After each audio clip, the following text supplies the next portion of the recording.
بسم اللہ الرحمن الرحیم۔ حضرت ابو ذر غفاری رضی اللہ تعالی عنہ کی روایت ہے کہ نبی کریم صلی اللہ علیہ وسلم نے ارشاد فرمایا، جس کا مفہوم یہ ہے کہ پاک مٹی مسلمان کے لیے طہارت کا ذریعہ ہے، چاہے اسے 10 سال تک پانی نہ ملے، اور جب اسے پانی مل جائے تو اسے چاہیے کہ اس سے وضو کر لے، کیونکہ یہ اس کے لیے بہتر ہے۔ یہ مسند احمد کی روایت کا مفہوم میں نے آپ کے سامنے بیان کیا۔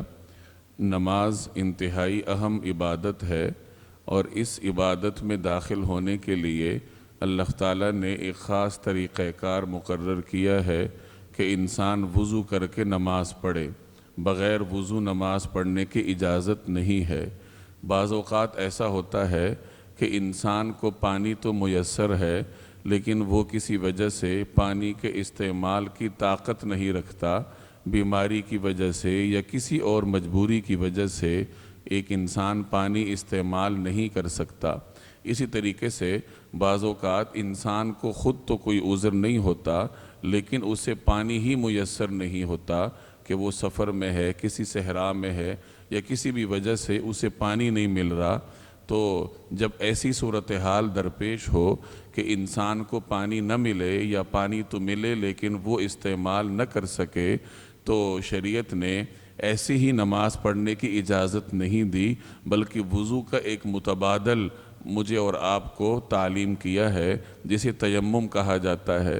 تیمم کا مطلب یہ ہے کہ پاک مٹی پر 2 ضربیں لگانا، اور ایک ضرب لگا کر چہرے پر ہاتھ پھیرنا، اور دوسری ضرب لگا کر دونوں ہاتھوں پر ہاتھ پھیرنا، مسح کرنا، اسے تیمم کہا جاتا ہے۔ زمین کی سطح پر بھی تیمم کیا جا سکتا ہے، پتھر سے، مٹی سے، ریت سے، ان تمام چیزوں پر تیمم کرنے کی اجازت ہے۔ مسلمان نبی کریم صلی اللہ علیہ وسلم کے ساتھ غزوہ ذات الرقاع کے موقع پر سفر کی حالت میں تھے۔ ایک جگہ سیدہ عائشہ رضی اللہ تعالی عنہا کا ہار گم ہوا، مسلمانوں کو پڑاؤ کرنا پڑا، اور وہ جگہ ایسی تھی جہاں پانی نہیں تھا۔ اسی حالت میں صبح ہوئی، نماز کا وقت ہوا، پانی میسر نہیں تھا، تو اللہ تبارک و تعالی نے اس وقت تیمم کا حکم نازل فرمایا کہ اب اگر تمہیں پانی نہ ملے تو متبادل کے طور پر تیمم کر سکتے ہو۔ چنانچہ اگر انسان نے وضو کرنا ہو اور اسے پانی دستیاب نہ ہو تو وہ تیمم کر لے۔ اسی طریقے سے اگر کسی شخص پر غسل واجب ہو اور اسے پانی میسر نہ ہو تو وہ بھی تیمم کر سکتا ہے۔ اور یاد رکھیے کہ وضو کرنے کے لیے اور واجب غسل کے متبادل کے طور پر جو تیمم ہے، دونوں کا طریقہ کار ایک ہے کہ آپ نے پہلے زمین پر ضرب لگا کر ہاتھوں کو جھاڑ کے چہرے پہ ہاتھ پھیرنے ہیں، اور اس کے بعد ضرب لگا کر ہاتھوں کو جھاڑ کر دونوں ہاتھوں پر ہاتھ پھیرنے ہیں۔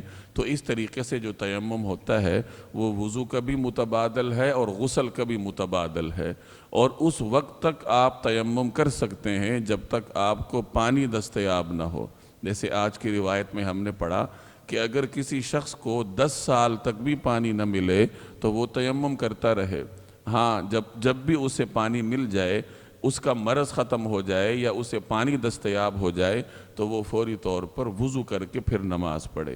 اللہ جل جلالہ دینی احکام سمجھنے کی اور عمل کرنے کی توفیق عطا فرمائے۔